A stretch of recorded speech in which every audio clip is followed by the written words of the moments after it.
अष्टावक्र मुनि राजा जनक को बंधन और मोक्ष के विषय में विस्तार पूर्वक समझाते हुए कहते हैं, तदा बंधो यदा चितम सक्तम कान्यपदृष्टिषु तदा मोक्षो यदा चित्तम आसक्तम सर्वदृष्टिषु। अर्थात जब चित्त किसी दृष्टि अथवा विषय में लगा है तब, बंध और चित्त जब सब दृष्टियों से अनासक्त है तब मोक्ष है।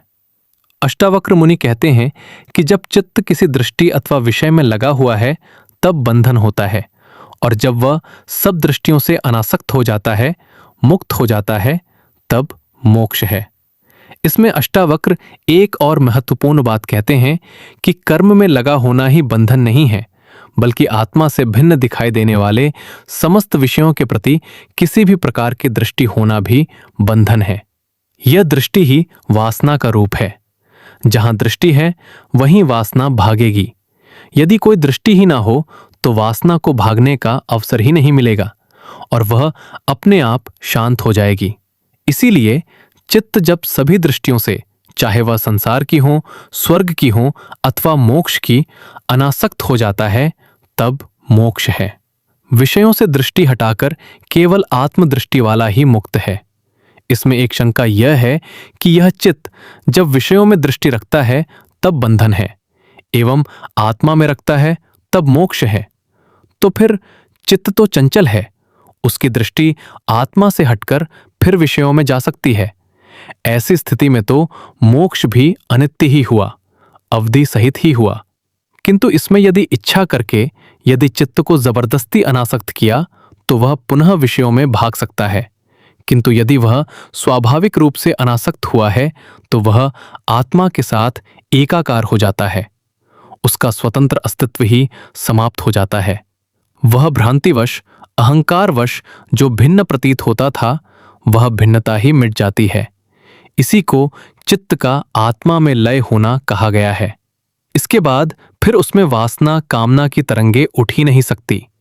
जैसे भुना हुआ चना अंकुर पैदा नहीं कर सकता, उसी प्रकार आत्मोप होने पर वह चित्त रहता ही नहीं, तो फिर उसमें वासना का बीज भी कैसे रह सकता है। अष्टावक्र आगे कहते हैं, यदा नाहम तदा मोक्षो यदा हम बंधनम तदा मत्वती हे लया किंच मां गहन विमुमा। जब तक मैं है तब तक बंध है, जब मैं नहीं है तब मोक्ष है। इस प्रकार का विचार कर, ना इच्छा कर, ना ग्रहण कर, ना त्याग कर। इस सूत्र में अष्टावक्र बंधन का कारण अहंकार को बताते हुए कहते हैं कि जब तक मनुष्य में मैं भाव है तभी तक बंधन है। आत्मा से भिन्न किसी की सत्ता है ही नहीं, किंतु इस भाव से ही इन सब भिन्नताओं की प्रतीति होती है। मैं भाव ही अहंकार है, जिसके मिटने से सारी भिन्नताएं समाप्त हो जाती हैं। चित्तरूपी वायु से आत्मा रूपी शांत समुद्र में एक तरंग उठी। इस तरंग से अज्ञानवश, भ्रांतिवश अपने को आत्मा से अभिन्न अनुभव करने का साहस आया। यह भिन्नता का अनुभव ही अहंकार बन गया। अहंकार के कारण अथवा भिन्नता के कारण वह स्वयं कर्ता बन गया, उपभोक्ता बन गया। विचार एवं बुद्धि का प्रयोग करने वाला, विषयों में आसक्ति बढ़ी। कुछ पाने की इच्छा से दौड़ धूप आरंभ हुई। यही मन एवं बुद्धि बन गया, जिससे दृष्टि का क्रम चल पड़ा।